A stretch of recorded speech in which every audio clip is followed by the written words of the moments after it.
So now in this video we're going to take a quick look at this integrated circuit there. So there's the basic pin layout, except the inverters here are not Schmitt trigger. So that little icon in the center does not apply to this. Also, this is a hex inverter, but the outputs, we're using the 7405. This is the high-speed CMOS version. I also have this integrated circuit in my low-power Schottky. So that other kit says 74LS05. And in any case, there is where it was. And so this is a hex inverter, but it does not have the Schmitt trigger.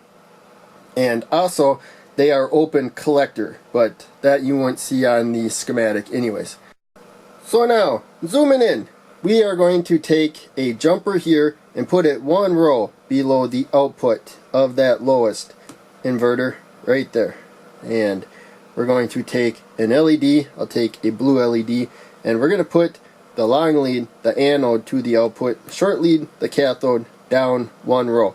And so, with this inverter, we actually have to provide the positive side of the power supply to the load. The output does not output a high signal. Really, it is either connected to ground, which is the low output, or it's just off, basically, an open circuit. And so we are going to demonstrate that quick. Actually, this needs to go to the resistor right there. So we need to go to the positive rail with this resistor here, and we want to limit current, because as I said, this will make a direct connection to ground, and so that's the positive rail. We need to limit current. That's when the output is low. When it's high, it will just be off. Current will flow through the resistor and the LED to ground. So let's do that first. So here I have, I think it's a 1 kilo ohm resistor. The input should not be letting any current go through it, but in any case, we want a high output, so I'm going to put that resistor to the negative rail, and that's going to the input. And so now we'll zoom back. I have my power supply on. So this power supply, it is actually outputting, so it's off right now, it's actually outputting a little bit of voltage. And so really quickly, I didn't prepare for this, so I gotta shuffle some stuff. Really quickly, I'm just going to take a voltage measurement to just show this. We will zoom back. So the output is off right now, and at the rail you can see we have almost negative 0.6 volts. So if you have a really sensitive integrated circuit, that might cause problems. But that was the voltage where the output was off. Now we turn it on, and you can see the output is on. We come here, and I think I have it set to 5 volts. Also, I have it limited to 30 milliamps of current. There, now you can see we have the 5 volts. So check your power supplies. Make sure, if you're worried about a little reverse voltage or any other voltage when it's off, make sure you measure it and check. But in any case, it doesn't seem to hurt these integrated circuits so far. So I'll just keep doing it. If it ever damages one, then I'll do a video on that. But in any case, there you can see we have 5 volts at the rail. The LED is on because the input is getting a low signal. I'll move this resistor to the positive rail, and you can see now the output is off. So what's actually happening, current's going through the resistor into, so it is sinking current at the output and then going to the negative rail. Right through the resistor. There's no reason to go through the LED because it needs some voltage, but right now it's connected directly to the negative rail at that point. And if you just yank the resistor, it is the input is floating right now, and you get just some random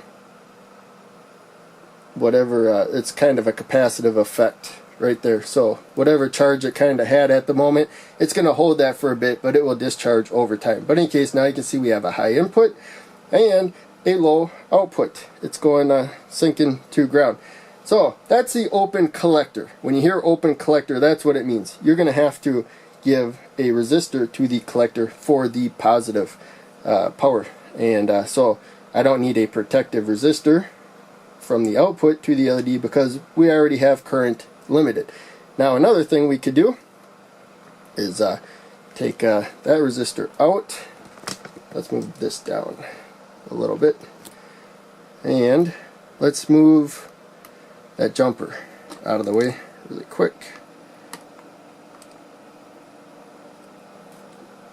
And so we can just sink current too. And so I'm going to take the resistor, put that to the positive rail, but one row down from the output. Right there. And the LED, now the long lead, the anode has to go to the resistor because that's more positive. It's going to the positive rail.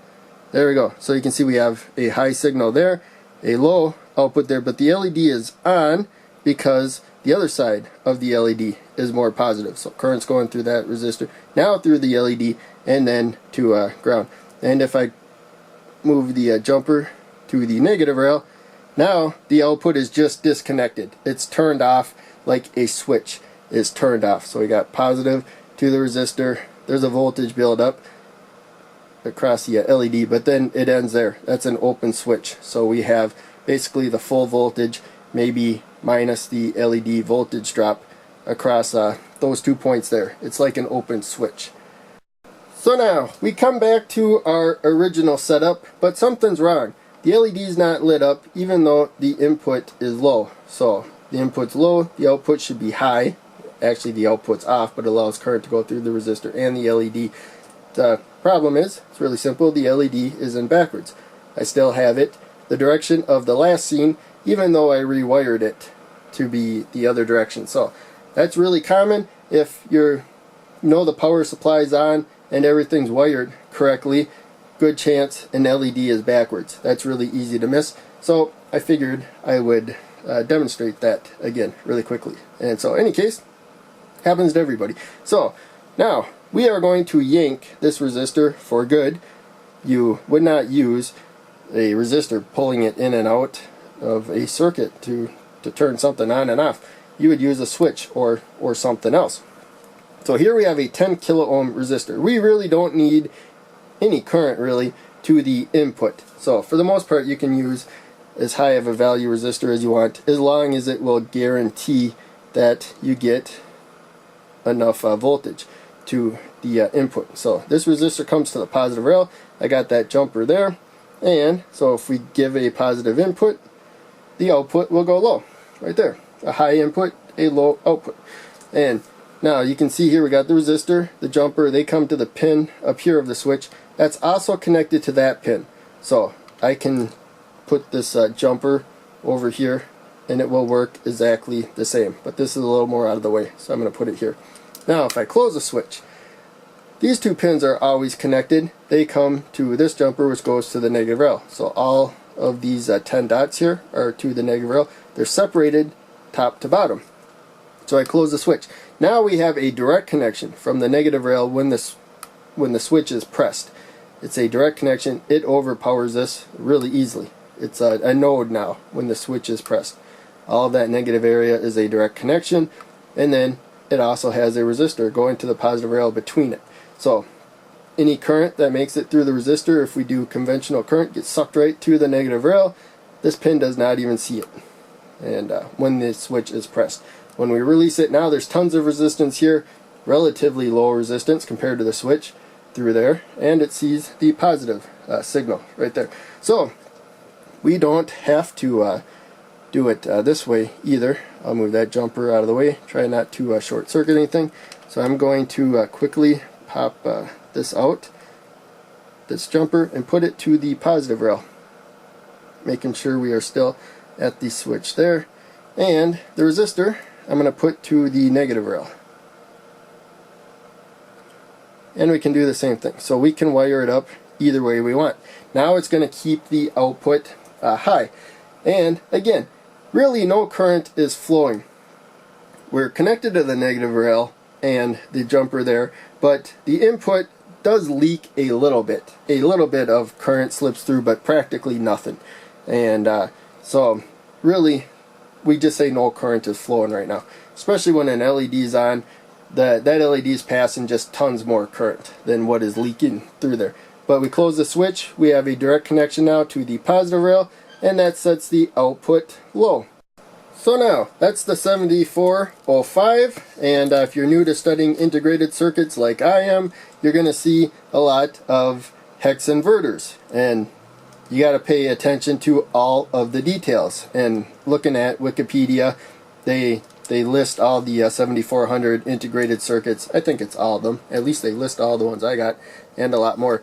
And it tells you on there different things about the input and the output. So these are not, this particular integrated circuit is not Schmitt trigger, so those little symbols inside the inverter don't matter.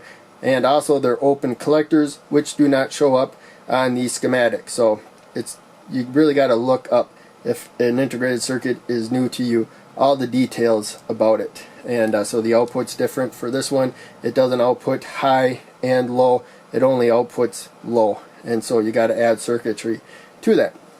And I don't have a good reason, circuit really, that makes a big difference.